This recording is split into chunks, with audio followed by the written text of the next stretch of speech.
from last month. And so if you missed it, you came on a good one. And I'll just say before we go on, next month we got Little Ed coming in. And been very fortunate to have some of these guys agree to do this because they're some of my favorite people, some of my favorite musicians. And I know a little bit about their stories, and just knowing a little bit about their stories has always, been something that like impressed me and also like made me understand them a bit better and make me also enjoy their music a lot more too. Knowing like, when you hear the background of someone's journey, it makes it a little bit more interesting, and you invest yourself a little bit more in that person. So I hope we can do that tonight. And for this time around, I want you guys to put your hands together, make a lot of noise.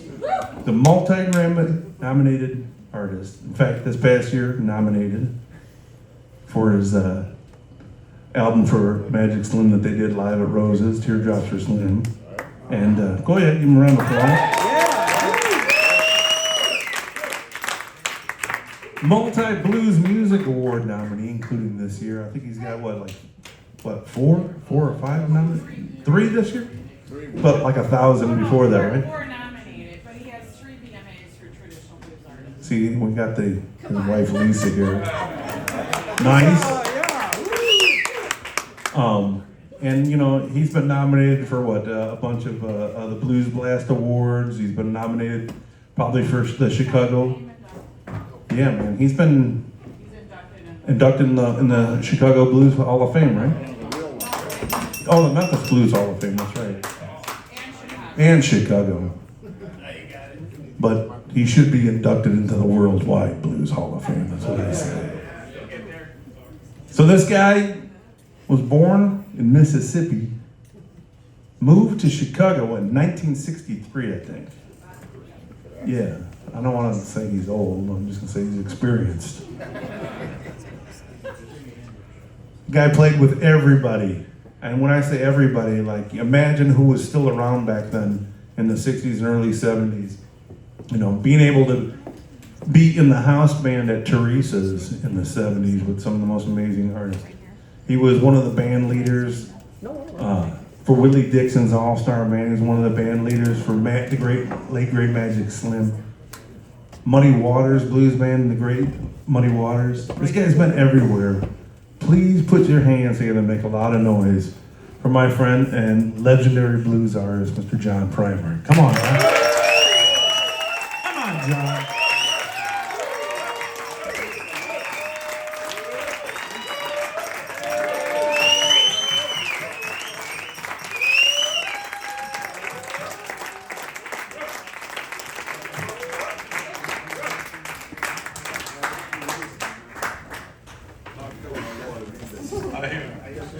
So you've been busy, man. You've been all over the place. You've been overseas, and in fact, you just got back 2 days ago playing in San Diego with your daughter, right? Yeah.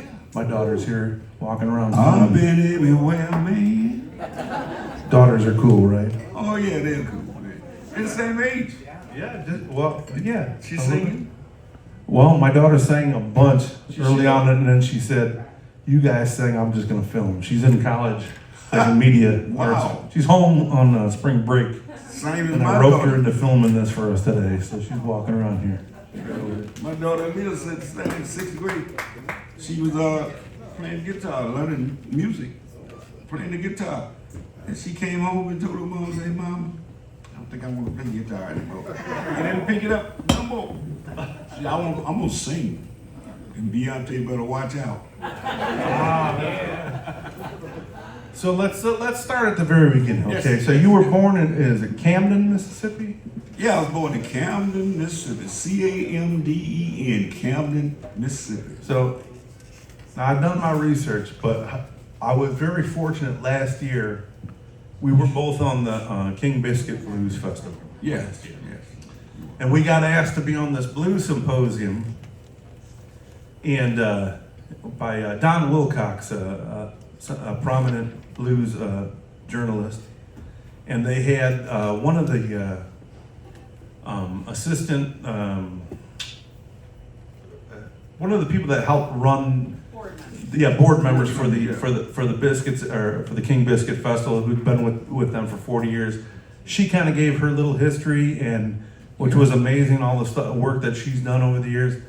And then Don introduced John, and then I was going to be after John. Yeah, it is.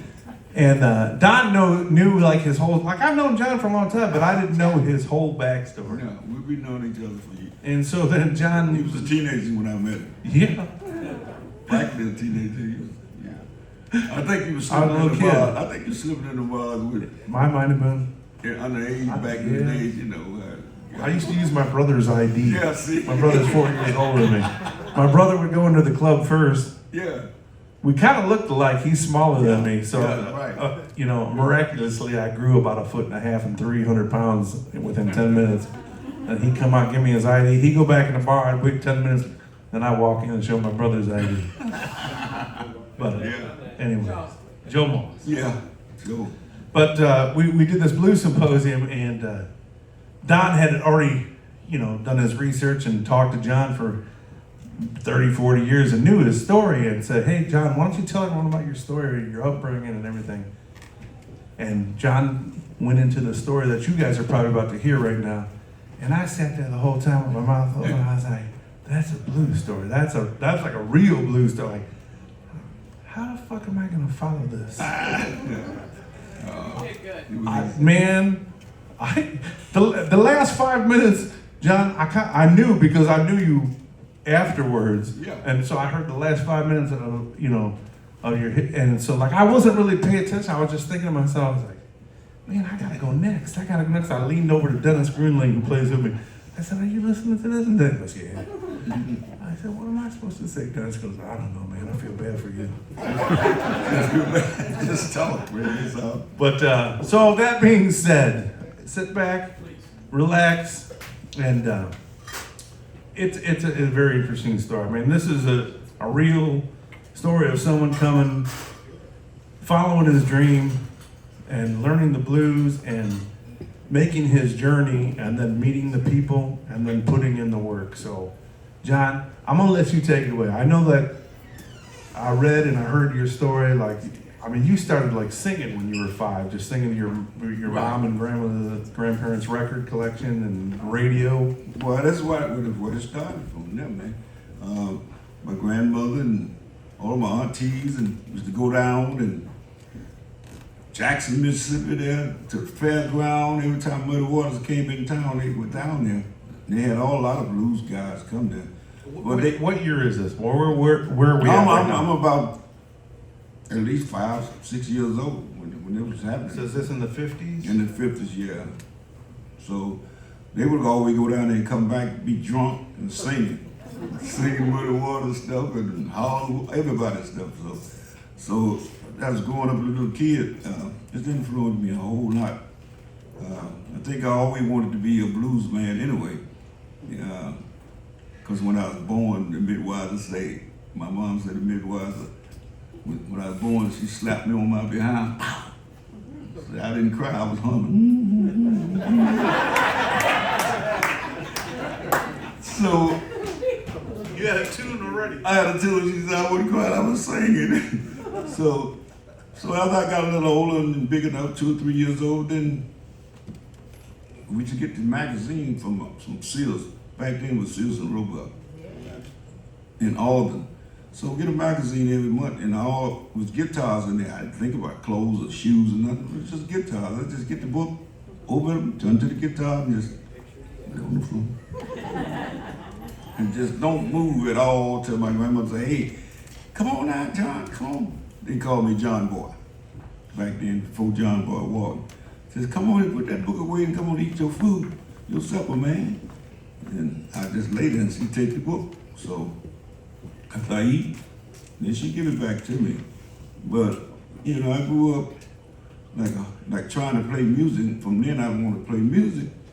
But my uncle and my cousin had a guitar inside the house. They call it the Billy Boy, which is one piece of wire with 2 nails under them and 2 bricks, and you get a some kind of glass ball and play that thing. I used to play that all the time. Nailed to the wall. Nailed to the wall, my grandmother's house, yeah. You had to be careful because if you nail a nail in the wall, it'll go clean through there. There's only one board house. Some more house back then was shacks, they called it, yeah. So a lot of time, I had a cousin, which she gone to the blues, wherever she at. She's tear it up down. Every time they go to the field, cotton field, she'd come up there and play, and she would snatch it down. And run and laugh, I couldn't catch it, but then I tried to build me another. So my uncle would help me build, they would build another one. But finally I started building my own. So when I started building mine, what happened? Of course now I got a spanking for nailing in the house. But I got another one, some more spanking when I tore up a broom that you used to sweep with. They had a wire, the broom was wire around it. So before the broom All the wire that held the straw in place. together, yeah. So I would So you tap my swiped broom. it? Yeah. Man, and got my butt spanked. I'm telling you, man, tearing up a broom, man. So from then on, I could play it. I get a tune, you know. I could play a little Mama Killed the Chicken, thought it was a duck. Put him on the table with his legs sticking up. They got the ball up and go. Well, this is what my uncle was saying. These old high price women show got the ball up and go. So I didn't know what it means. But I went on and on and on, and I my family was the musicians. I had a lot of cousins could play music, but I had one that was about 5 miles down the road. And we go down there and play with my cousins down there, and their dad had a guitar, acoustic guitar. And I would go down there and play with those guys. Most time, the oldest son, he could play the guitar, but also too. But I just go down there. That's why I learned how to play guitar. And when I was about 6 years old, I could play guitar pretty good. You know, I could play some lump stuff. What you may playing now? So was this your uncle or your cousin showing you this stuff, or you just picked it up? My on your cousin, own? yeah. But I picked just playing along. Nobody. I taught myself how to play. No one taught me. I wasn't interested in someone teaching me how to play, because I always wanted to play guitar and have my own sound. I always thought you learn you don't have to be those guys. You can't be B.B. King and all those guys. Just learn what they play, but get your own sound. And that's what an old guy, Sammy Longhorn, told me. They played it to me, get your own sound.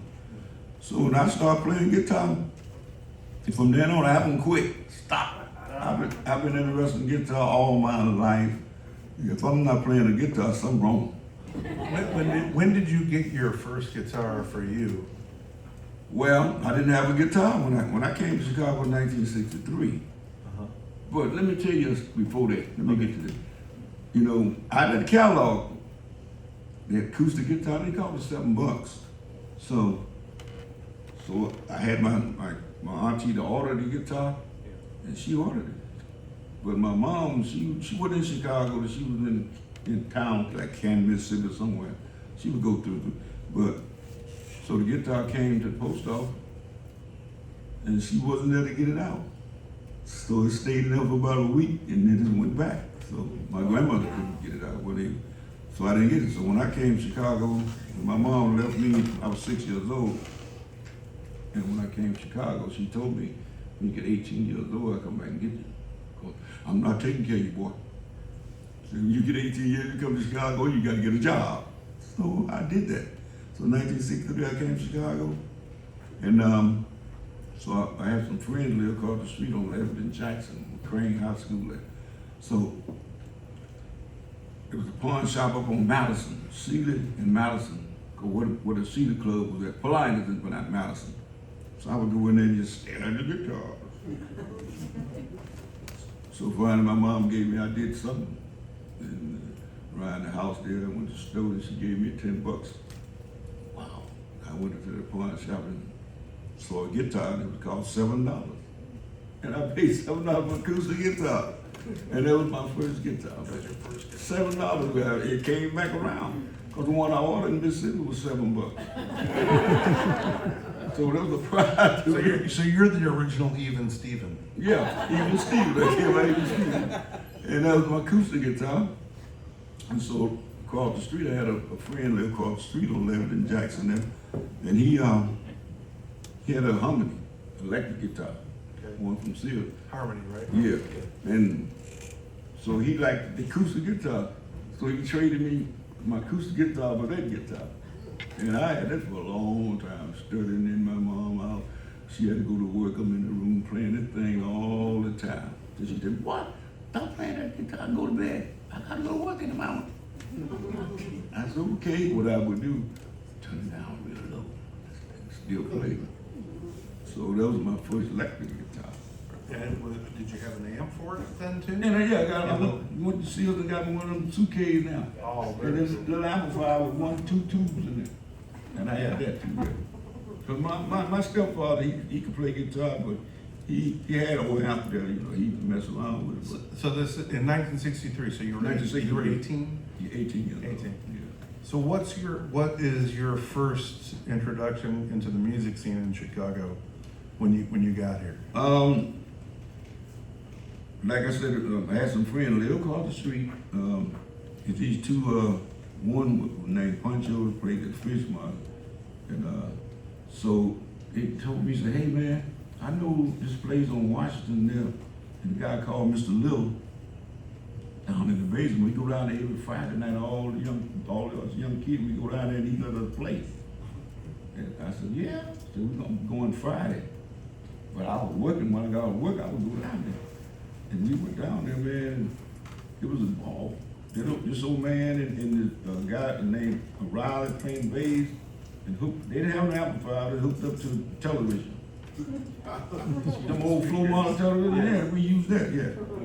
So, and guess who was there? I named one person that everybody should know him everywhere, all of his brothers was down there. Mike Cole. Oh, Mike. Yeah, I know him when he's 6 years old and he could play bass and all that. Yeah, so that's You what- guys don't know who Michael Coleman is? Yeah, Look him up. no, some of them, yeah. He's been gone for a while now. But that's got me into it, and so in the same guy that across the street, the bass player, Pancho, we got a band together. We got a band together, and it's called The Maintainers. The Maintainers. Yeah. And the reason why I called him maintainer, because he used to be a boiler inspector, maintaining the boiler. So that's how we got that name. Yeah. They sent us boiler inspector, man. And hey, we want to stick with him anyway, because he's making way more money than me working on a car wash or something, a painting company, But we stuck with him. We had that band for a while, We had rhythm guitar player, 2 girls singing.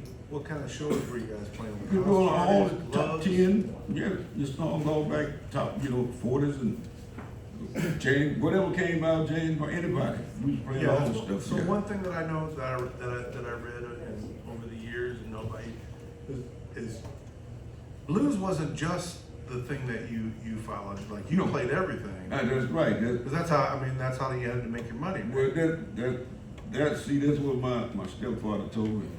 He said, "Now, I know you learn how to play the blues, but just play everything. Learn how to play everything, because you never know when someone will call you for a gig." And so that's why I learned all type of music. I studied the type of music. You can go from all the way from country, western, doo-wops, whatever, and all this. I can sing some of those songs right now, anytime, because I got good memories. I remember things when I was 6 years old, or younger. I tell you, I remember when I was 3 going on 4, when I lost my dad. My mom and dad, my mom was 13 years old when she got, and my dad was 15 when they got married down in Mississippi. So when my mom got 15 years old, that's when I was born.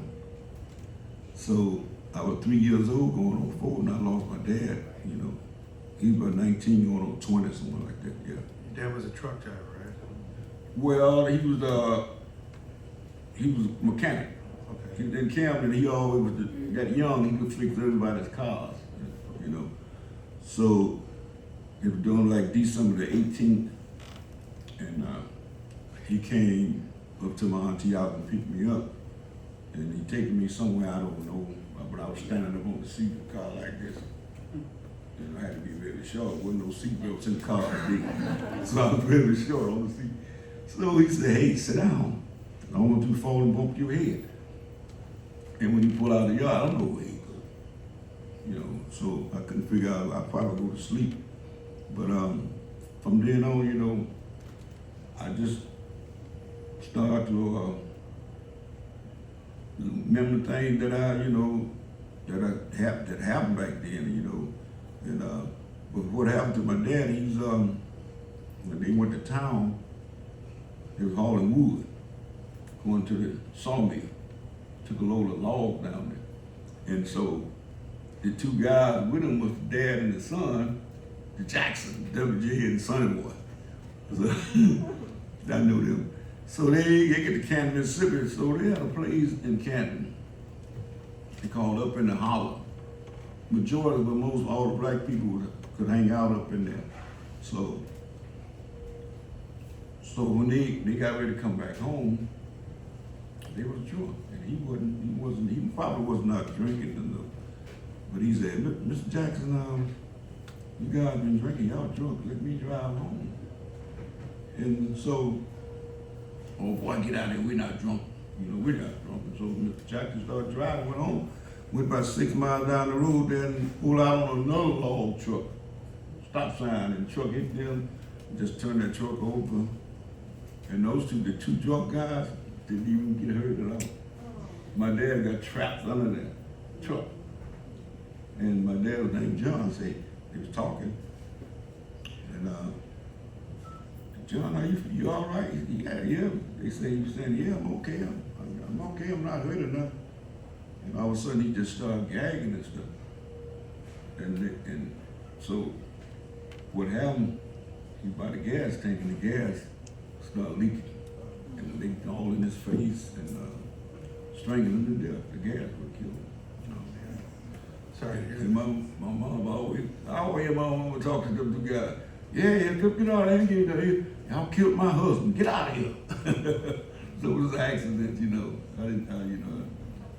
Well, so was that a definitely, you think that was a deciding factor for you moving from Mississippi to Chicago, just getting out of that scene and no. trying to get up and find a different life for yourself? Well, I always thought that wanted that, you know, to be that way, leave out of Mississippi, because my grandmother was sharecroppers, see.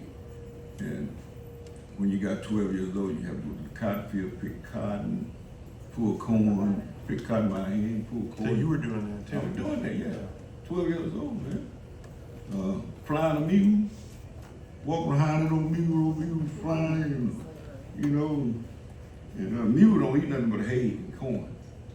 So, no, I won't say it. But anyway,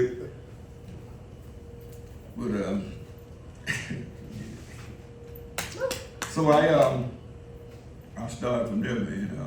I wanted to get from down Mississippi, and so when my mom left us down, and my sister and I had with my grandmother, but she had promised, like I said, when I get 18, she gonna come back and get me. She did that.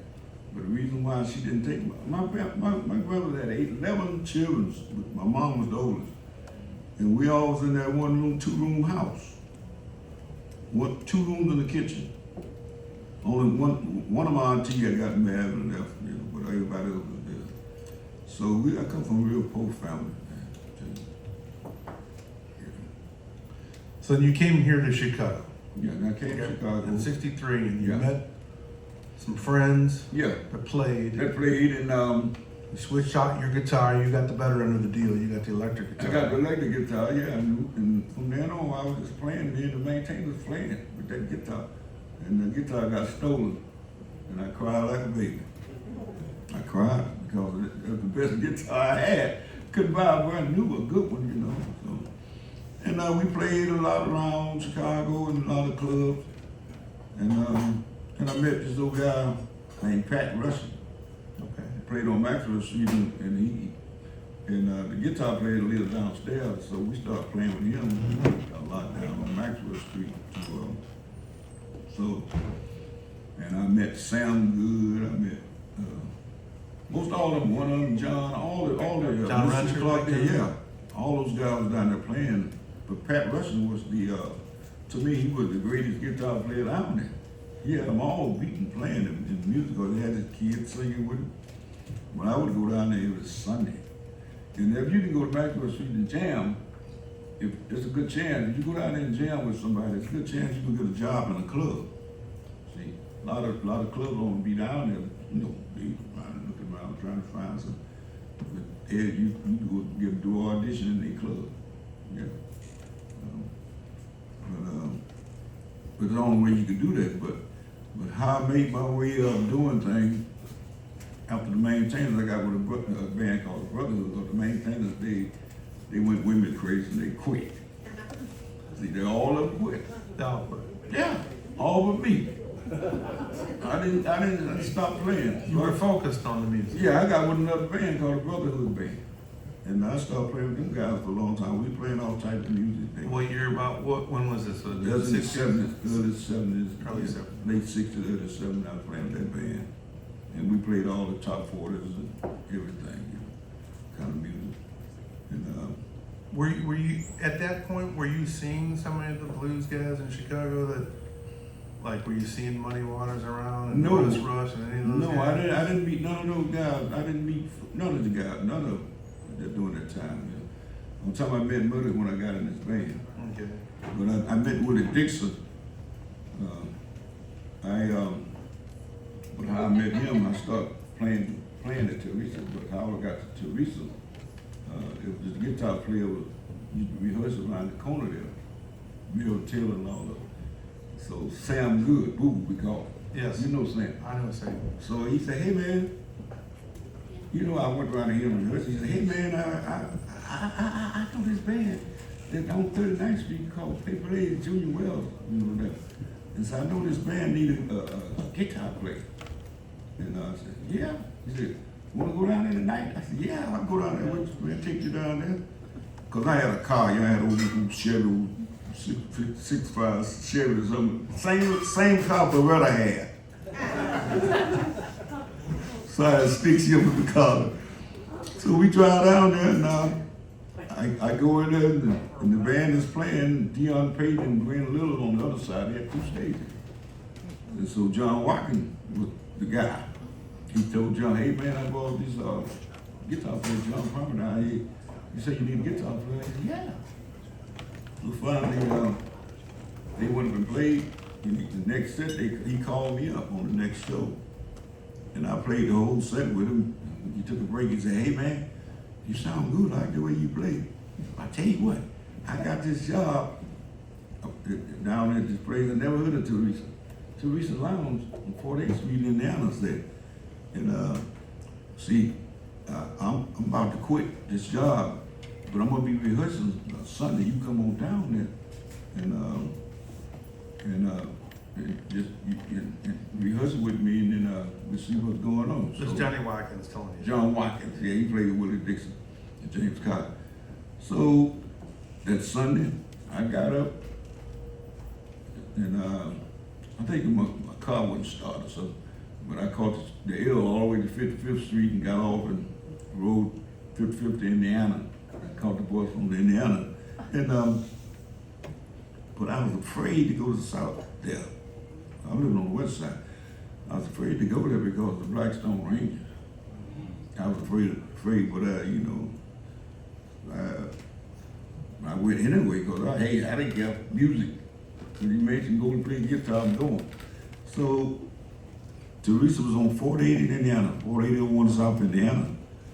If any of you guys don't know about Teresa's, it's one of the most legendary Yeah. blues clubs Yeah. that Chicago had for many years. Yeah. That's another thing you guys So, should look up. yeah, it was, yeah. So what happened? Yeah, in the basement. So I rode the bus there, and I got off the bus, and I caught the bus, and the bus put me off on 49th Street. The wrong stop. I get off. Oh man, now I'm shaking. Yeah, Philip Telecat, I remember that, I'm thinking they're gonna get taken away. So, man, when that bus pulled off, I pulled off too. I got rubber. You start running? Man, when, it didn't stop at 48th Street anyway, 47th Street. But when it got to 48th Street, I was there.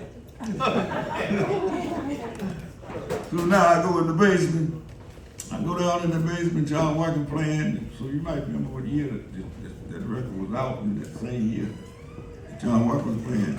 Play that funky music, white boy. Play that funky music, right. So I walks in there. I see this old lady sitting in the back seat with an apron on. And a beer can sitting there. So I said, how you doing, ma'am? So my name's John Primer, and I came down here. John Walker told me to come down here and rehearse with him. And there he is back there, just like that. There he is back there. So I could go walking back there, and all of a sudden that beer can came by me. And she told him, say, hey, ain't no, well, everybody here mostly grown, said your daughter. See, I told you about playing that shit in my house, in my club. That shit in my club. You know, she said a bad word was badder than that. So now I walk back there and I see John. John said, she, that's what I'm talking about. I said, wait a minute. If that's why you quitting, you gonna want me to come back, she throwing cans, beer cans at me? Man. He said, I can't help it, man, but you want the gig or not? I said, yeah.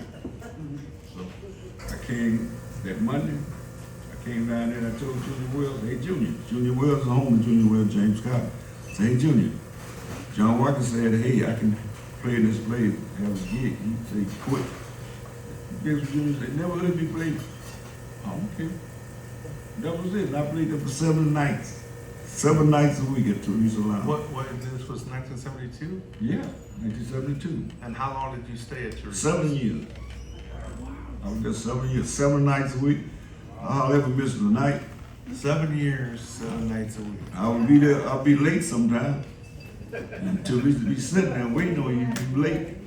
So I'll be to stop at Burger King with on Walmart, give me a Burger King and eat the waffle. And I walk in there and I'm late. And you paid. Tell some of these But people. you try to sneak by, she kick you. Yeah, she'll kick at you, man. I sneak by. Motherfucker, how you get past me? You gonna be late for your own funeral. Tell some of these people, like some of the amazing musicians that you got to back up during those years at Teresa's. The people that would come in and the people that had gigs and the people that would come in just to sit in and play. Louis Miles, Dave Miles, the Four E's, Frank Robinson, Johnny Winters, Mike Broomfield. All those guys used to come down there. James Cotton. There's a whole, I mean, so many of them come down there, man. And the jam, Philip Brewer, Hound Dog Taylor, they all would come down there. Who were your favorites? Sammy, Lawhorn. but actually, but I like the Dave Louis Miles play because he would always try to teach me. He was teaching. He wouldn't hesitate to show me stuff like that, play this stuff. But I like the Louis Miles and Sammy. I learned a lot from those two guys down there, mostly. Junior Wells taught me how to respect people and how to be with people. Junior Wells, he was a real respectable guy. Sammy Lawhorn was a great underrated blues guitar player in Chicago. If you guys don't know who that is, look up Sammy Lawhorn. And Louis Myers and his brother Dave, they were the backing band for the great Little Walter on harmonica, amongst other guys. Mm-hmm. But I want to know, as a guitar player, like what was it about Sam? Because I love Sammy Lawhorn. A lot of people don't know that name. Yeah, The underrated guys are the guys that I really love, man. The guys that didn't get. Man, I love B.B. King and I love Albert King. I love those guys too. But the guys that no one really talks about, the guys I love. The records that they played on, and what was it about like Sammy Lawhorn's playing? Well, Sammy was like a unique guitar player. He was strictly blues, but he can play jazz and play all type of music. But he's had his own style the way he played, and a lot of people would come and see him play because he played that The whammy bar. Whammy bar, yeah. Yeah, the Guild Starfire. Yeah, well, I'm not, he could do it, man. I know what he's doing, you know. You get this great tremolo And he effect. can- It wasn't Still like Franklin. shaking like B.B. King now, he make this thing do. Yeah, wait, yeah. So, everybody, he could play the real blues. Right. And he played 15 years with Muddy Waters. But he from Arkansas, Pine Bluff, Arkansas. And those guys from Arkansas could play, man, I tell you. Yeah. Cause they came from the same, like me, they come from the cotton field and all that in Arkansas.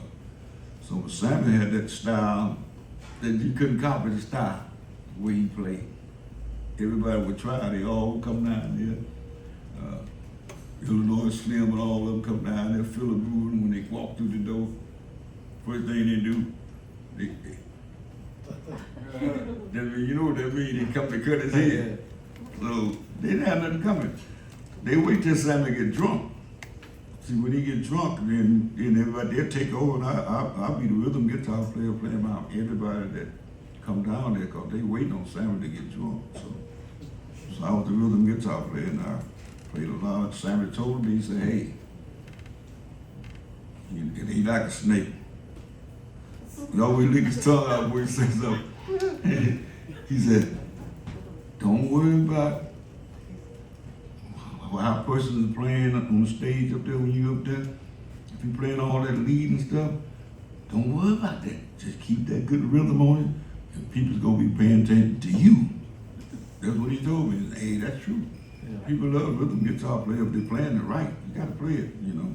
There ain't nothing to play with, you know that. I know. You play that good rhythm yourself, man. I appreciate that.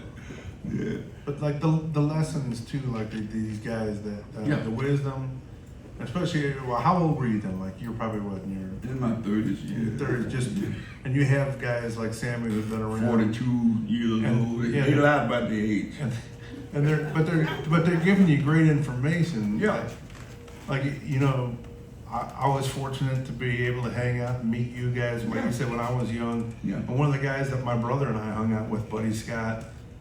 And Buddy, I remember he Yeah. had this thing about letting people sit in. Yeah, he did. All the time, Buddy would let everybody sit in. Yeah. And one time I asked Buddy, I said, Buddy, I said, why you let everyone sit in? Because sometimes they just weren't good. Yeah. They just weren't good. Sometimes they were, I mean, but he Right.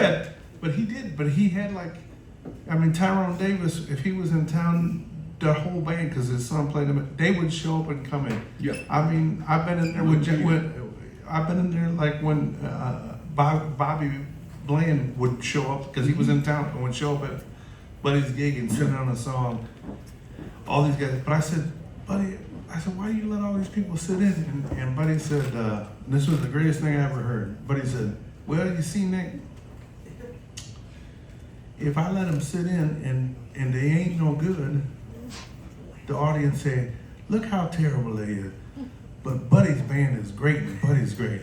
And if they're really good, then they say, look at Buddy's band, they're so good, they got these great musicians coming to sit in. And he goes, so I win either way. Yeah.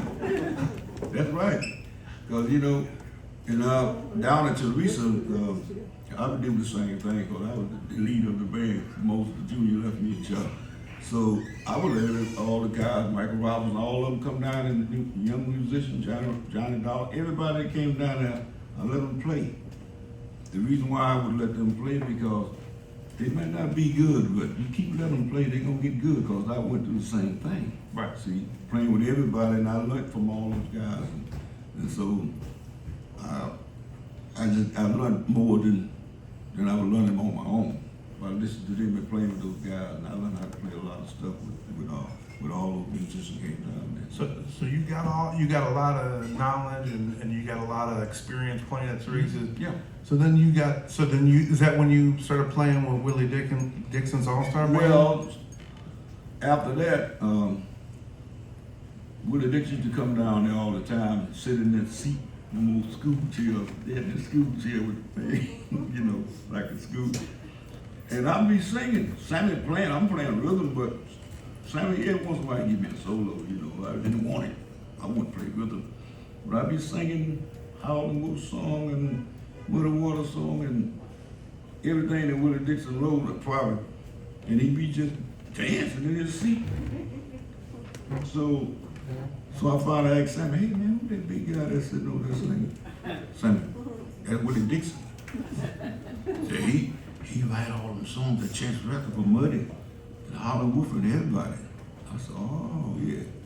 So from then on, and so when Mighty Joe Young quit playing with him and his band, he came down there and asked me he needed a guitar player to go to Mexico City in 1979.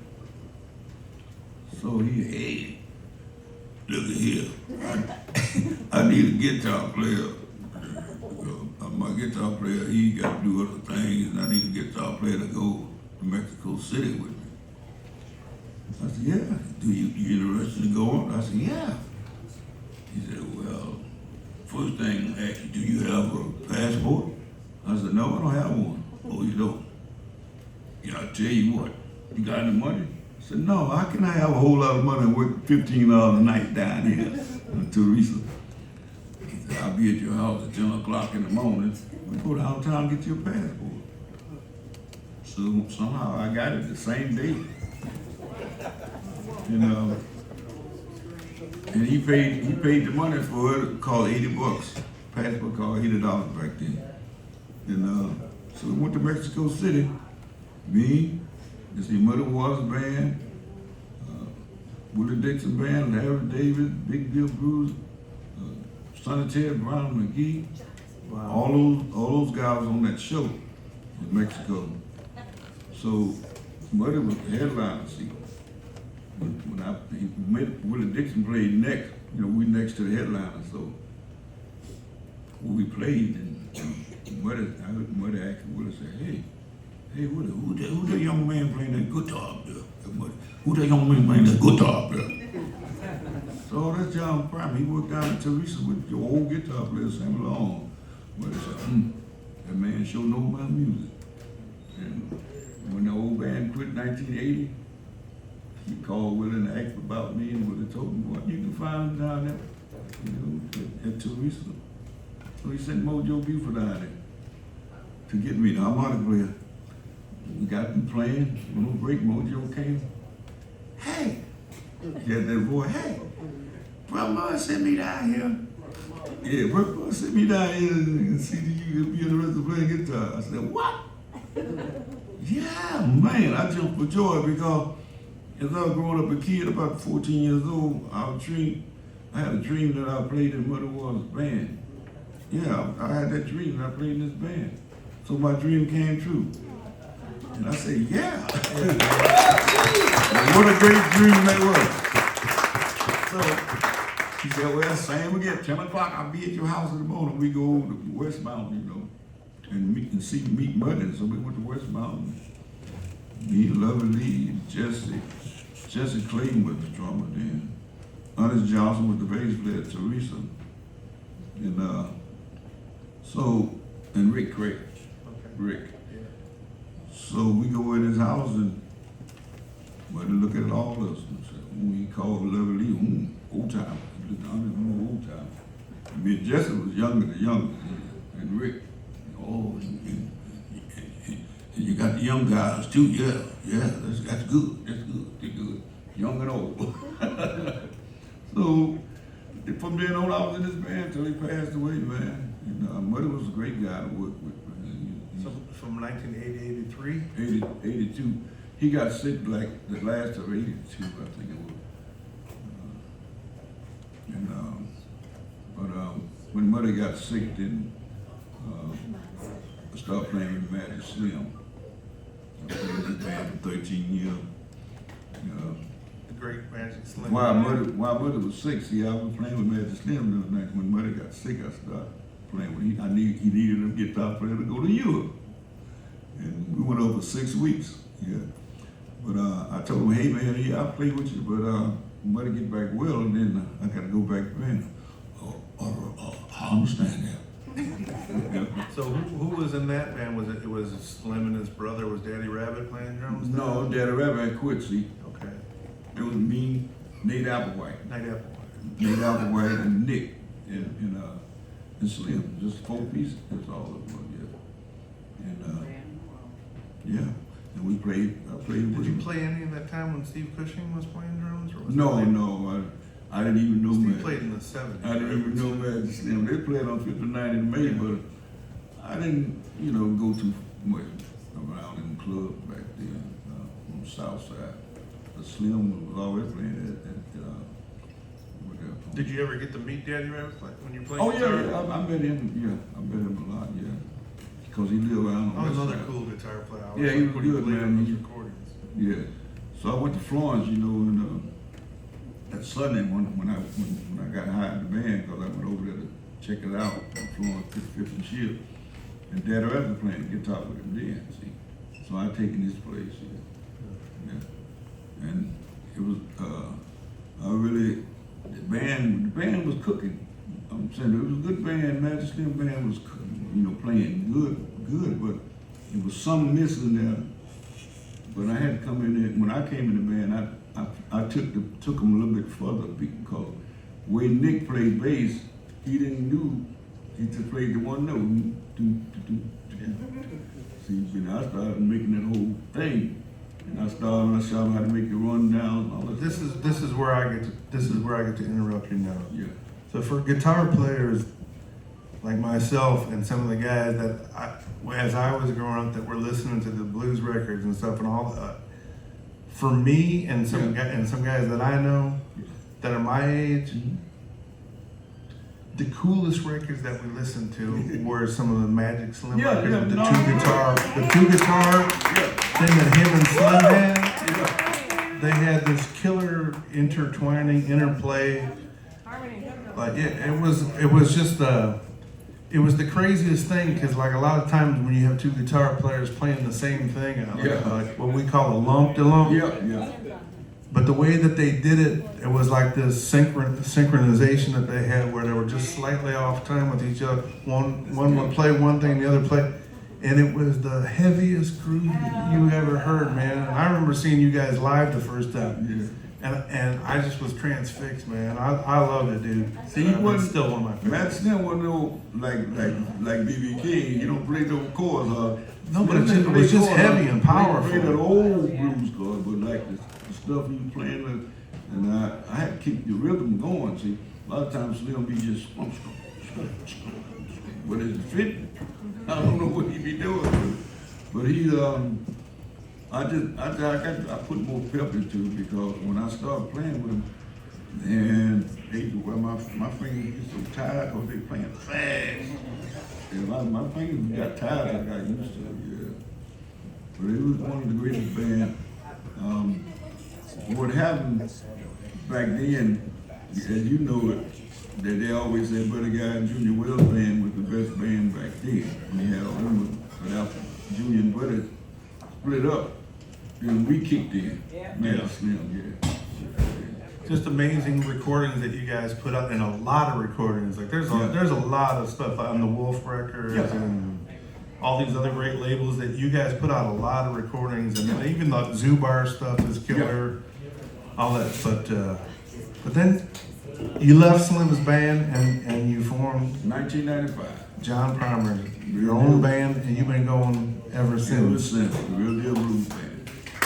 The real deal before Holyfield. It was the real deal before. Yeah. And you still got your ears too. Yeah. And no one bit your ears off. Yeah.